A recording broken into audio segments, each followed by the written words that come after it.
Today on Winging It, I'm going to be showing you guys how I made my very own Platinum Trophy display cabinet. And we're going to be going through the tutorial and everything you need to do if you want to make one of your own.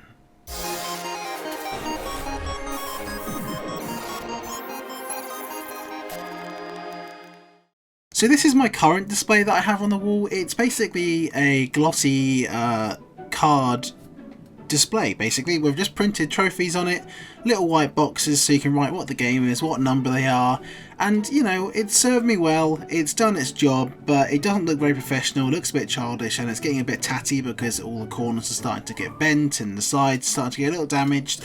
So really, I just want something a little bit more professional, and today I'm going to show you exactly how to do it. So let's get straight into it with step 1. Right, ladies and gents, so we're outside, and the first step, of course, was to order myself the materials I needed. Now, I ordered all my materials from Wix, which is like a DIY building supply store here that we have in England. I ordered a couple sheets of sort of hardboard. That was going to be my backing sheets.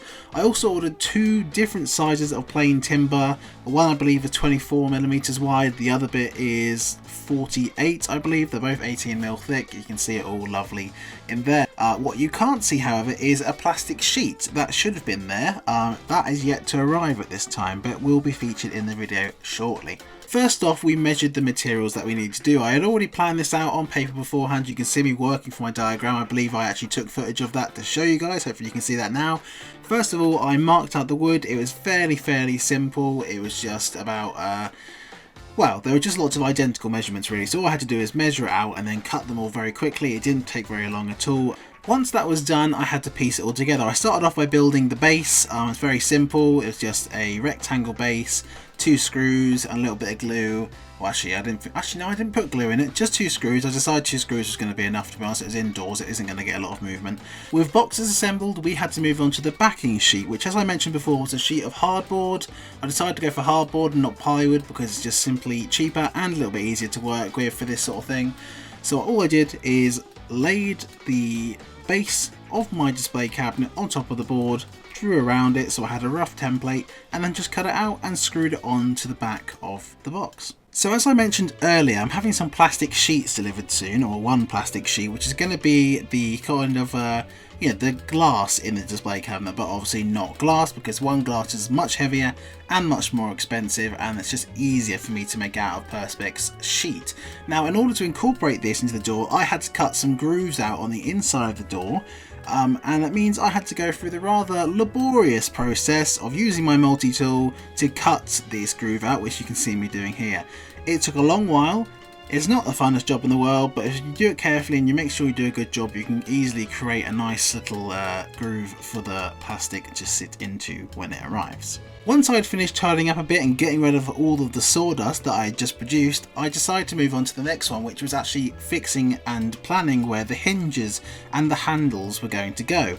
Now, after I treated my arm for the burn that I give myself by leaning on my multi-tool blade, I know, stupid, I decided that I was going to mark out the hinges first. To do this, it was pretty simple really. I just positioned the hinges where I wanted to and then drew around them once again as a template. I did this on the door and on the frame, and I just used my multi-tool to cut sort of about 2 or 3mm little slivers out of the wood, and that would allow the hinge to be recessed in so it wouldn't get in the way or, you know, make the gap in between the door and frame any bigger. So after that was done, and after I managed to convince the cat to leave my new display case and get out of my way, I was beginning to do the most favourite phase of every wood project, the filling and sanding phase. So I filled up all my little screw holes that I countersunk, and I just began to sand everything down with my orbital sander, which took a while. It's not too bad because it is pine, so it's reasonably soft, not that hard to sand it, but just time consuming as ever.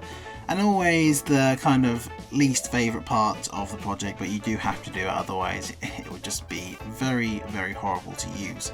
Once sanding was done, it was time to paint it. Now, avid viewers of this channel and previous DIY viewers of this channel will notice that I'm going to be using the Cobra silver spray paint that I use on our pop culture display cubes. Now, I still have a bunch of it left over, not anymore because I used it all on this, but I decided that I was going to go for a similar look because it's a nice grey, quite a modern colour, and I just thought it would suit my room quite nicely. So I got on with it, sprayed it all the way around the inside, all over the door, all over the base, and gave it a nice even coat, and I think you will agree it looks very nice. So once all that paint was dry, I simply reattached the hinges and the handles properly this time because they actually are staying on, and I carried the display case up into my room where I began to print out the new back poster where all my trophies would be displayed.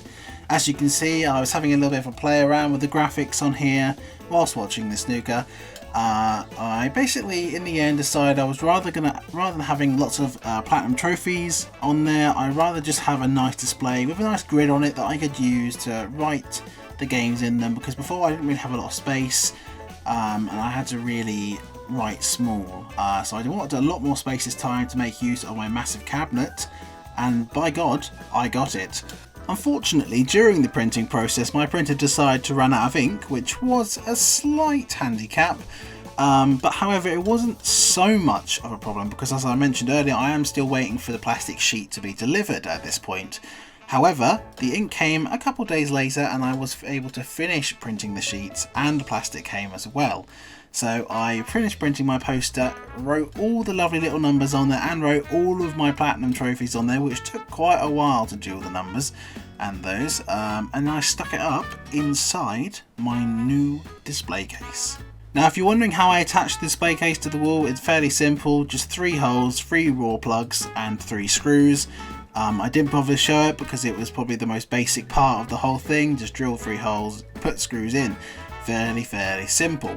But the part that wasn't going to be simple was attaching the plastic. Now, the sheet had come, the sheet was too big, I had clearly misordered the size, or something had gone wrong in my estimations because the sheet was clearly too big, which meant I had to cut it down. Now, I did this firstly by measuring and using a Sharpie to draw on where I wanted it to do, and then cutting it by hand.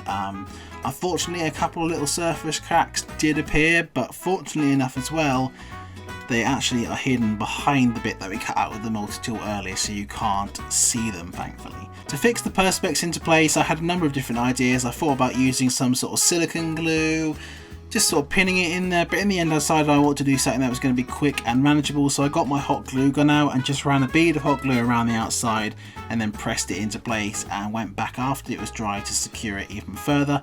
This worked really well. I've done it in previous projects for like tables and things like that.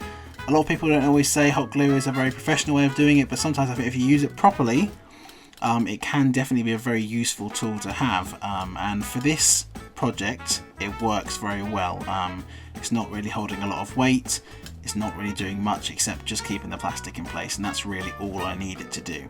So there we have it. That is my brand new platinum trophy display case. Now, I think you will agree that it looks 10 times better than the last one did. This one looks much more, I would say professional, but obviously someone who is a professional carpenter would probably not think it's professional. But to me anyway, it's definitely a huge step up from the paper display. It looks cool now, it works well. I mean, everything is just running well. It all looks fantastic and nicely painted, and I can't wait to actually fill it with more platinums, because now I've spent all this time making it. I've actually got to go and earn some more now, otherwise I won't be able to fill out the huge amount of space I have to work into. So thank you all for watching today's video. I hope you enjoyed it. I hope you found it interesting, at least. Even if you don't make it yourself, then at least hopefully it gave you an idea and it gave you some inspiration that you can use to create your own display or create anything in your room. I've always been a person that likes to try and build an answer to a problem rather than try to buy something. I know I wasn't going to be able to just buy a trophy display case for platinum trophies, and I decided that it was the best way to build it myself. So thank you all for watching, hopefully you enjoyed it, and I will see you all in the next video, whatever that will be. Goodbye!